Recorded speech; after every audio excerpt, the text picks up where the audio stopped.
Hello everybody, I hope you're having an absolutely lovely day. I know this is unexpected, but I thought, look, I'm just going to go live since I've been organising so many things in my storeroom, and while I'm at it, I'm just going to do a little parcel. Now, this is all, this video is all about me organising all of this, and I know lots of you will want to see what I've been up to and, what you need to do to scale up. So to scale up production, you do need a bigger area. Look, there's no buts about that. We all know that, don't we? So this little bit here is actually a part of my house. So this is the far back room. It was, like everyone, we all have like a bit of a junk room of, old bikes or books or a Christmas tree or something like that in here. And that was what was in this back room. And as I did say, I'm actually packing a parcel while I'm talking. So in this back room here, like I said, it was just an old junk room. And what I decided to do in here is organize it. And I'll give you a bit of if we can kind of have a bit of a look. That's basically what it's like in this room. Hi, Soap Chef. How are you, darling? Welcome. I just thought I would do a little bit of a live. New Jersey. Hi, lovely. How are you? Welcome. And, like I said, I just thought I would just do a little bit of a thing. And you can see that one corner of paint. I haven't finished it because it's so high. Our ceilings are super high in this old house. But anyway, to scale up production, what I needed to do, I have 3 areas on my property now. So this one is basically where I make things now. Then the old studio that, you would have remembered, that old studio now is where the soap cures. And I hold all the massive soap racks. So it's crazy. Oh, my blouse, I love this too. And you know what, Soap Chef? It's funny. I got this lovely shirt from a discounted store. It was like $20 and I went back to get more because it is so my vibe. Can't get one. They sold out within 2 days. I'm like, damn. So because I would have actually got more and got a logo or something printed on it. But anyway, it is a lovely shirt. Thank you. So yeah, so like I said, I've got the other one which I cure things in. Now I've got this one here. Hi Jody, darling. How are you? From Georgia. Welcome. It is lovely, Soap Chef. It is. And it's a lovely cotton. So it's really, really nice. My blouse is beautiful. Yeah, Soap Chef was just saying that, lovely. And I look, every time I wear it, I get told that. And it is just a really nice kind of, with the little sleeves. So very gorgeous. So yeah, like I said, so we've got this one. And then I do have, of course, my HQ, which is my shop, which is on my property. It's not a normal retail shop. It's more just a small HQ to display my products. But it really does allow like wholesale clients. Retail can come as well, but it's more like for my wholesale clients, if they just want to sniff and smell, and then they'll buy hundreds of bars of a particular soap once they really like it. And it makes it really easy what I'm doing now. So I'll stand up and give you a bit of a look. I don't want to turn the camera, but if you can kind of see, I'm a very organized person. I love to be organized. So basically that's where it all is. So it will just sort of show you. They're all of these ones here. They are my fragrances. I buy in bulk now. And sometimes you can buy 500 mils and then mix them if you want to do a mix. But going forward, I'll show you this. I was so excited to get this. This is my first real purchase of a really big essential oil, because they're very, very expensive, like $100 for a 500 ml bottle, sometimes more than 100. But I'm going to be doing a huge range of soap that is essential oils, and that is going to also be done in clay. I'm sorry, I just moved the camera, but that's okay. And it's also going to have clay in it, which I'm very excited about doing. Oh, you love the organization too. Yeah, look, I'm really into that. I'm a mum of 7, even though my children are pretty much grown and left the nest. But, and my grandchildren were here yesterday, and one of my little grandchildren, Ali, she's only, 4. She's like, it looks so pretty, Grandma, She came in here and loved it. And, they always come in the back room and get a bath bomb, and, and then they take it home. So, and I make them tiny weenie bath bombs because they're little.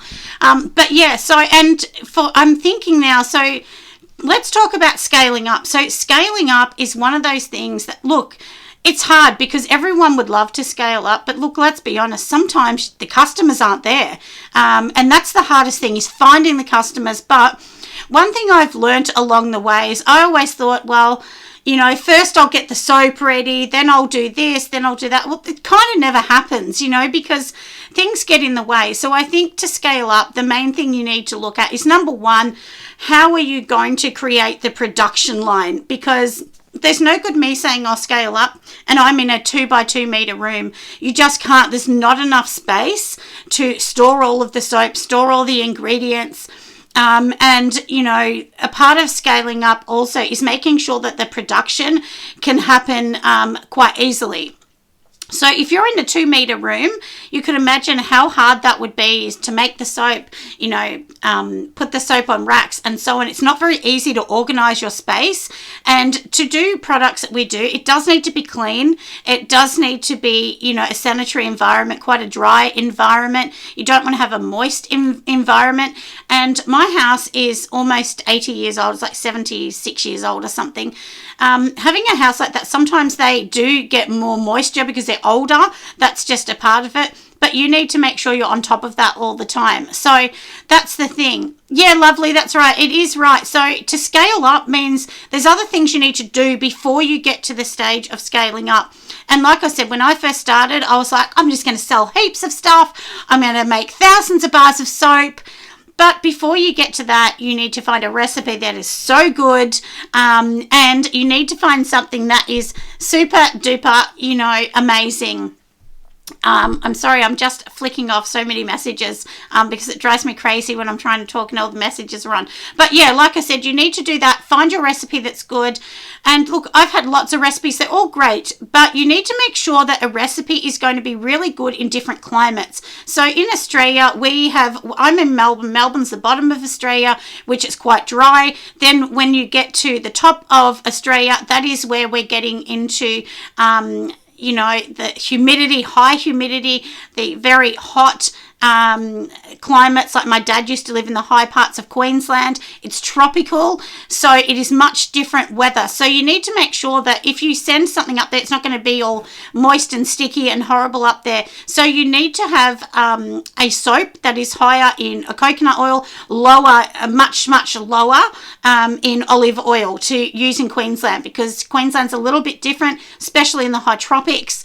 I did know that when I was making my dad bars of soap. You know, it was just, you know, there was so much testing involved. And do remember too, a lot of people think, well, I can't use a soap that is very, very high in coconut, because they think what's drying. Yes, it is, but there are other oils that will counteract that dryness, such as avocado oil. It's a very fatty oil. It's a very nutritious, moisturizing oil. So you can have like a 25 or 30% coconut, and then you can bring in your avocado oil to counteract that. Avocado is more expensive, I know, but you don't need high amounts. You can just use 10 or 12% or up to 15. I generally use around 10%. And then, of course, your sheas and cocoas and cocoa butters and mangoes, all of those, they can also help with the fatty parts of the soap. And it's quite a science. You need to practice a bit before I would say, you know, go really crazy with it. So anyway, that is just with that. And this year, I am getting my boxes made. I'm super excited, but there's a lot of legal things you got to do to get boxes done. You really have to do your homework and make sure that you've got everything that you need to have on the box. Otherwise, it's a waste of money. You might as well throw it in the bin otherwise as well. Yeah, the avocado price is crazy, darling. I don't use palm oil at all. I know a lot of people still use it. I don't. It's just very controversial in Australia. So I'm not saying there's anything wrong or right with it. I mean, I know that there are sustainable places, but that's just me personally. Is there a video about using citric acid in soap?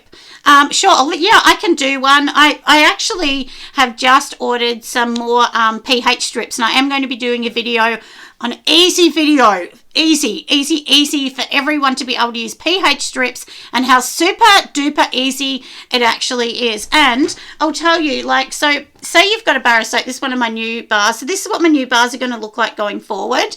And basically you can have this, all you want is a little bit of water on the pH strip, sit it onto your soap.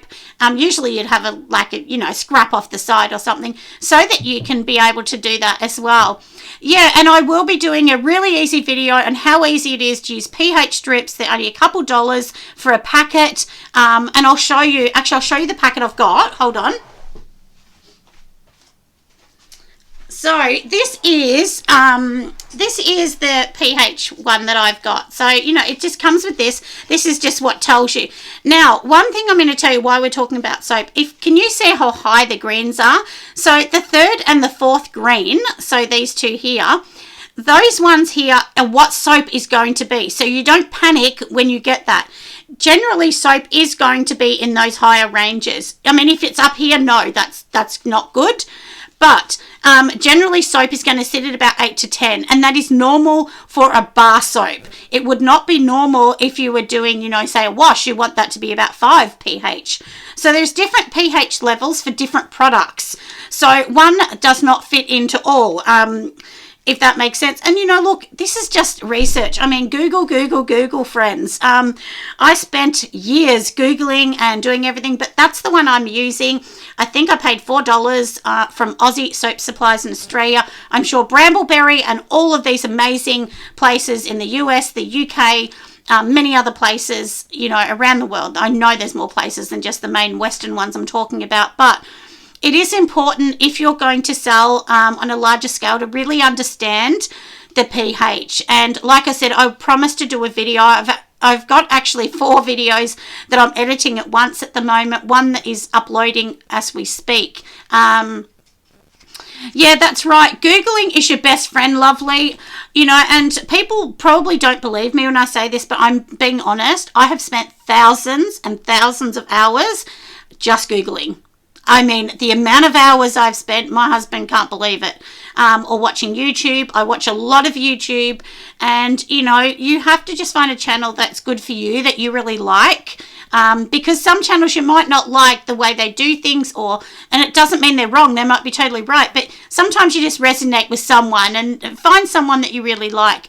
Yeah, that's right. And so, and as I always say, I don't know everything. I learn every day.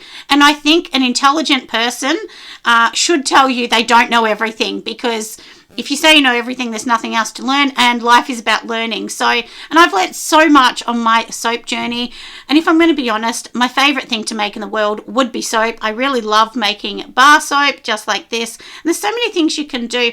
And one of my daughters, she's 15, Annie, and she picked up this and she said, "Oh my goodness, I love that." And she said, "What is it?" And I actually didn't think a younger person would like it. It's actually rose. It's rose geranium, and very slight rose geranium. And then it just has rose clay in it. But she loved it. She loved the smell. So isn't that interesting? Even someone young can really appreciate a rose, and rose is always a big seller. So in saying that, like I said, my plan is to do lots of essential oil soaps. I will always use fragrances because people love them, but I'm going to sort of have 2 little sides. So I won't have as many soaps that are fragranced. I'll have probably half fragrance, maybe 6 fragranced ones, and maybe 8 essential oil ones. That's kind of my goal. And I am going to be bringing out some more essential oil salts. So I do some containers of some beautiful salts, bath salts. And this is the thing, everyone. You can buy a bath salt for $5 a container, or you can buy them for $30. Mine are at the higher end because I don't use the cheap materials. There is no chemicals in them or anything like that. And that is the thing that it's really important to just remember. You have to compare apples to apples. So I was watching a lady the other day, Colorado. Hi, darling. How are you? Lizette, what a beautiful name. A lovely name. So I was watching somebody the other day, and I've never seen this lady come up, but she came up, and I know lots of you probably heard of her because she's got a huge following, and I think her name, oh gosh, I can't even remember, Ashley Marie, I think is her name, and she's a soap maker in the US, and she runs out of her garage, and she makes massive amounts of soap. So clever, using a lot of natural clays and whatever. And it was funny because I had just formulated one of my recipes, and then I was actually watching her, and my recipe had a lot of things that she had in her recipe. So I thought, isn't that interesting? And, if I'm going to be really honest, oh, she just had a baby, did she? Oh, okay. So I've only just seen her. I'd never seen her before. And anyway, and I just thought she just made, her bars of soaps were absolutely beautiful. They're probably, I'm going to say twice this size. Maybe they're quite big. But yeah, oh, nice to see you too, darling. So yeah, so anyway, she's a great one. She doesn't have many videos on YouTube, just a couple shorts. But if you want to look her up, very clever woman, and she has a huge following on Instagram. And for anyone thinking you just get a huge following overnight, that is not true. It takes years to get this sort of following, and a lot of dedication. And I did hear that she was on a thing that's called the Soap Lounge, and so it's an Australian YouTuber, and he just interviews different people, different soap makers, and he was interviewing her, and it was quite interesting, what she was talking about and how she was, basically brought up in more natural sort of products. So it's very interesting, everyone else's take, whereas I've seen other people that say, their idea is this whole bakery treat and smelling of gorgeous things. So no one is right or wrong, everyone. It's just your own take on what you want to do. But it's just interesting to watch other people. But that's what I was going to say too. If you're looking at making a really good soap recipe, one thing that is really good is your olive oil, castor oil, avocado oil, because that adds a beautiful benefit, we can't say benefit, but beautiful moisturizing element to it. So they are the three. And then of course shea butter, I always add cocoa as well because it adds a bit of hardness, but most people will leave the cocoa out of this. And then that's your main mix, of course, because the castor is adding some bubbles and lather, and the coconut oil is going to add some some beautiful, bubbles and so on. But that's a great mix of a soap. If you want to just keep it real simple, keep sort of 5 or 6 ingredients into your soap. And you can use that same recipe for pretty much every single bar. If you want to just scale up, my idea would be to tell you to just keep the same recipe and just change the essential oil or fragrance. That's so easy to do. I don't use palm oil at all, and in Australia lots of people do not use palm oil. I make vegan soaps, and most of the vegans that I deal with do not want palm oil either. I know there is a sustainable side to palm as well. There are lots of options that you can use, but personally I just don't use palm oil. I haven't used it for a long time. When I was starting, I did use it because the palm oil can bulk up your soap a bit. But there's other things that you can do to bulk up your soap without palm oil if that's the way you want to go. And as I said, there's no right or wrong. It's just for me, I don't want to use palm oil because, look, I did many markets when I first started, and I was yelled at so much by people when I used to use palm oil. And even though it was a sustainable one, and it doesn't mean that they're right or I'm right, but it just made it very tricky because a lot of people just didn't like it. So I just thought, look, rather than the arguments, rather than everything else, I will just do my research a little bit more. And in the research, I just found to make a much better bar of soap without it. And look, palm oil's in many things. It's in food and so on. So you sort of can't get away from it forever. But it depends on how you want your business to go and where you want it to go. Also, a lot of shops, a lot of wholesale, they're very keen to have ones without palm oil. So that's one thing I've noticed as well.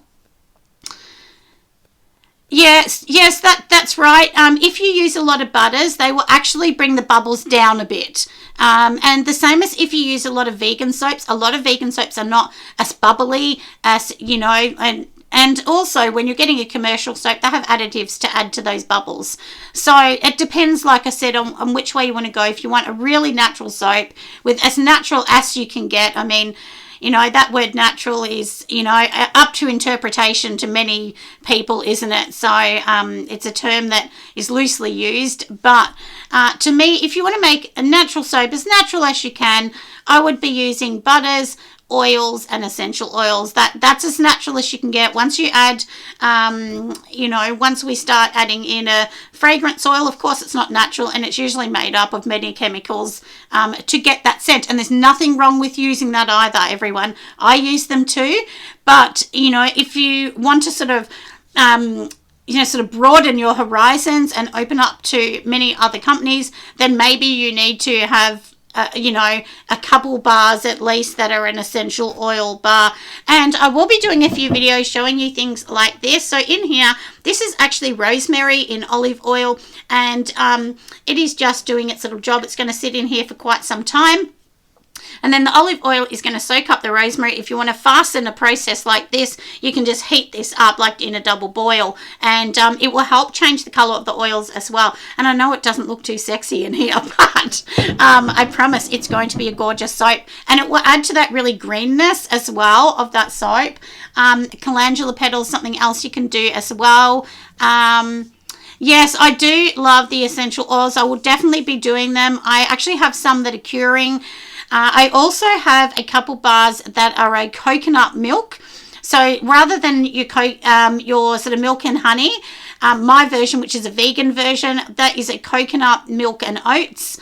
And it has no scent in it at all. The only scent it has is from the coconut milk. So you know, like I said, it's not that I'm going to drop all of my fragrance ones. I will still have them, but generally I'm asked all the time from so many people about essential oil soaps. So, and Australia needs to get on the map with this, because there's not a lot of people that do that. So, you know, and I just think it would be important if we have somebody on YouTube that's also showing that, an Aussie as well. And as you all know, I like to just show it as easy as I can to show that. So, like we said, you know, to scale up, if we're talking about scaling up, it is about, number one, being organized. You must be organized. You can't do this without being organized. Number two, you need to buy in bulk. I know that is so hard, and that takes years to get up to that if you don't have the cash flow first. Oh, does essential oil last long in soap? No, some essential oils are not great for soap. But when you're looking at essential oils, there's like a mid-base essential oil, and then, you know, and then there's a lighter one. So things like citruses and lemons, they don't really hold very well in soap. And so usually what you want to do is use your mid sort of essential oils to hold them. Like things like a patchouli will last a long time, so you might just want to put a little bit of that in, or lavender lasts good. But usually what you would do when you're making an essential oil base, which I will be bringing out a video to show you, I use these little containers, even though this has got oats sitting in it for another recipe at the moment. But in here, you know, this is where I would measure up my essential oils that you're going to use. Remember, you need to go and really understand essential oils. If you want a calculator that's free, just go on one called EOCalc, and that will really help you. Hi, Joy, darling. And that will help you understand. So usually 1% is probably the most you're going to use in essential oils, but please check. Some you can't even use that. And then in here, you'd put your essential oils, and then you would put 1 tablespoon of kaolin clay per every 500 gram batch of oil. And that helps anchor the things as well. Yes, other things anchor it too. Yeah, that's right, darling. Yeah, exactly. So, but the kaolin clay is really going to absorb that, and then that's going to go back into your recipe later. So like I said, that really will help anchor it. And, you know, people that do a lot of essential oils, like I said, like Ashley Marie, she was saying, you know, in it that she made many batches that didn't last until she really started understanding the science. So, yeah, I'd say, you know, get yourself a book on essential oils and just understand it a little bit. So there's no good just running in and making essential oil soap. You do need to understand a little bit of the background. And I have actually been studying this for about 8 months now, just reading up so much information before I really went into that a lot. So anyway, like I said, that is something that we will sort of talk about in my next few videos, hopefully. So I hope that's going to be helpful. But yeah, so like I said, scaling up, you need to understand it. You need to organize things. You need to have the space.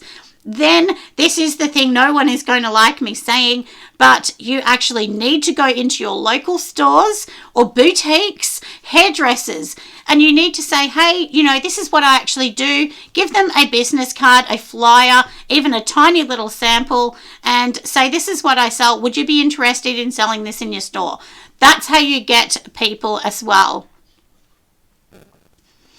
You know, it's such a hard thing to ramp up. Everyone that I've spoken to that does, you know, that ramps up and does this as a full-time business and sells a lot of wholesale, they say, number one, you got fair, and, you know, fair take a fair amount of fees, let's be honest, up to 25% of fees. But if you have recurring customers, then it can get quite better. And I do love fair. I use it, and it's been very good for me as well.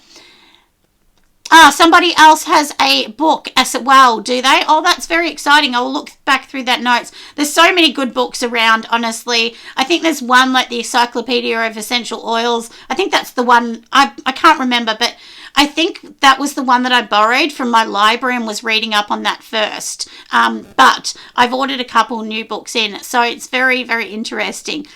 Oh, thank you. Yeah, the pink is definitely my jam. Lovely, isn't it? And I was saying this is my studio. Well, this is actually the part of my house. It's in the back part of my house. And this is where I'll be making from now on. I've changed it around a bit. But yeah, so like I said, read up, understand a little bit more about that. But I will actually be showing you more about that as we go along, which is super duper important. Oh, good morning from Frankston, Melbourne. I know where that is. We go to Frankston Beach. It's a lovely beach, although now that I bought a house out here, I actually do go to Inverloch Beach. And also, to everyone, you'll see lots of people making soap with salt water from the sea.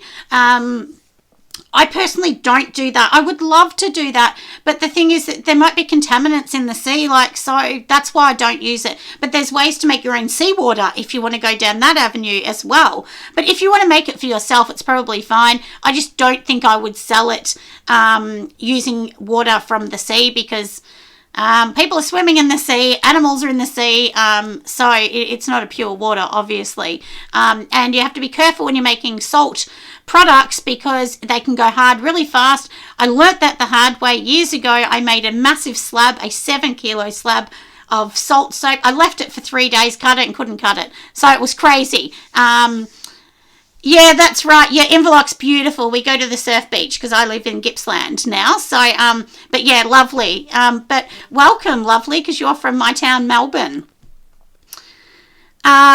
Oh, Ariane, yes, she is amazing too. I've started watching her.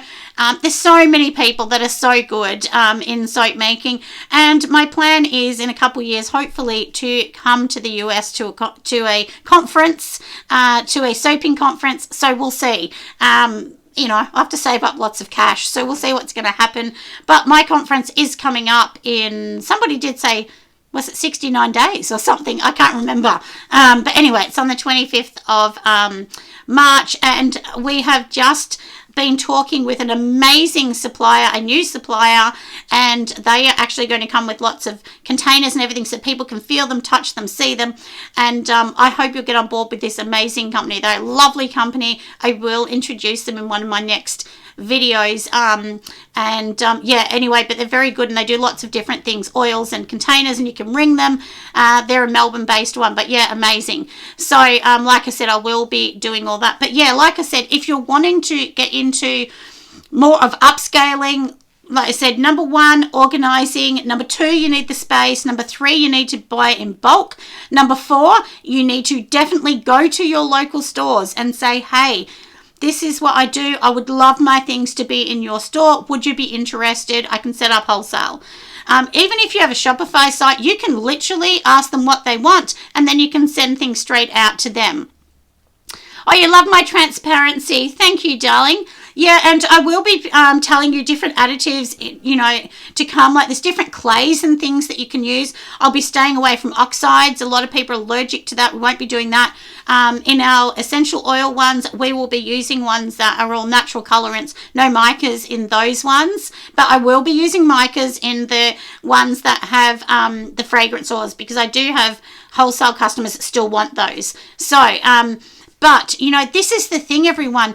If something isn't working, you need to pivot your company and go, okay, the market has changed. And sometimes the market really changes, and then you realize, well, hey, I need to actually pivot what I'm doing. So if you're making all these bath bombs and they're all red and pink and colorful, no one's buying them. You have to go, why are they not buying this from me?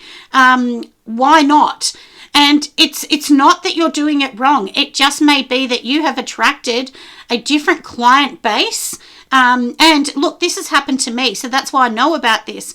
So when I first started, I did all fragrance oils. Yes, I understood a little bit, but I didn't really understand the amount of chemicals that were in them and all the different things. And there's nothing wrong with that. They are still safe to use. You are allowed to use them. But the thing is, as you go along, you learn more, you're teaching people more, and people learn from me. Then the thing is, you start to create a bit of a market of people that want more natural products, because they understand that, I do understand a little bit about that. So that's the thing. And sometimes your company almost takes you in a new direction. It's not like you choose it, it just does. So this is the thing, and if that kind of happens, you need to pivot what you're doing and go, okay, this is really where I want to be. And sometimes you need to sit back and say to yourself, where do I really want to go? How big do I want this to be? This isn't working. What can I do to make it work? So sometimes you've got to be honest with yourself and don't ask everyone else these questions. You need to ask yourself, because asking everyone else can confuse you and get different answers. So sometimes it's really best to sit there with a pen and paper and go, where do I want to be in 1 month, 6 months, 6 years, 10 years? What kind of products do I want to sell? Who do I want to attract? What kind of person do I think I'm buying for? Who's my target market? And that target market is the person. Like if I'm selling to a vegan, or that's my target market, there's no good me starting to put, all animal products in it. Like for instance, beeswax. I can't be putting that in it. So for instance, my lip balm is not vegan because I use beeswax. And honestly, I've never come up with a recipe as good as my one with the beeswax in it. I just haven't. I've tried many different vegan options. None of them have been what I liked. And I've never come across a vegan lip balm that I've actually liked. So I will not be changing my lip balm recipe, because I just know it's good. And this is the thing too. Sometimes don't get stuck using a certain product, and then like I was using these lip balm tubes that I really loved, but every time the oil was on them, it would stain the outside, and it was driving me a little crazy. So, and it was just if it had a little drop or your hands had something on it. Now I found the same sort of ones, but they actually have a biodegradable wax on the outside. So I've swapped from one company to another. So now I'm buying my lip balms from Aussie Soap Supplies. They are a little bit more expensive, but I do feel the product is a better quality. So that's what I mean. And the same as my lip balms used to be plastic, now they are biodegradable cardboard. So I don't use the plastic ones anymore. I haven't for a little while. And that's what I mean. You kind of pivot to whatever you need to do to upscale that as well. And then there's no good buying 6 lip balms. You need to buy 100, 200, 1,000, 20,000, whatever you're up to do that. And that's the thing. At the moment, I buy my shea butter in 10 to 20 kilos. In time, maybe I have to buy 100 kilos. And that's the thing. But, you also have to be realistic how big you can grow, because maybe you don't have the space to grow that big. And a lot of people use what they've got, and then once they grow, then they might have to build a shed, or they might have to get a warehouse or some sort of factory, share in a factory or something. The same as if you want to buy in bulk and you can't afford to buy a pallet, maybe you can go in with 2 or 3 friends. If you know a couple friends in the industry, say, hey, is anyone else interested in these bottles? I only want 500, but, we want to get a pallet or whatever. So then you might have several friends that want to split that, and then you get the discount and you're all happy. So anyway, they're sort of things that you can think about doing that. I still think it's fine to share information. I'm never scared to share information about what I do, because I think it helps everyone else. And if you're so scared and worried about it, just makes you anxious anyway. So you can upscale. Just like I said, just look at those things first. Look at your budget, what you can afford. And maybe you're only going to start to upscale one product. So for instance, for me, soap is the thing I'll be upscaling on. And I won't be upscaling on the others so much. I'll keep them more retail. And then once I've mastered that and I know, I've got all the materials for that, then maybe next I will upscale, say, for instance, lip balms. But that's just a bit of an idea on, what you can do if you're looking at, like I said, upscaling to the next thing. But anyway, I hope you've enjoyed our little chat today, lovelies. I know in the US it's probably late at night. It is almost lunchtime here in Australia. So I am going to go off, have some lunch, send my parcels away in the mail. There's a couple of them here. And please, if you're not doing sales, don't get upset. Because it's very, very hard to get sales. So just keep going, friends. You can do it.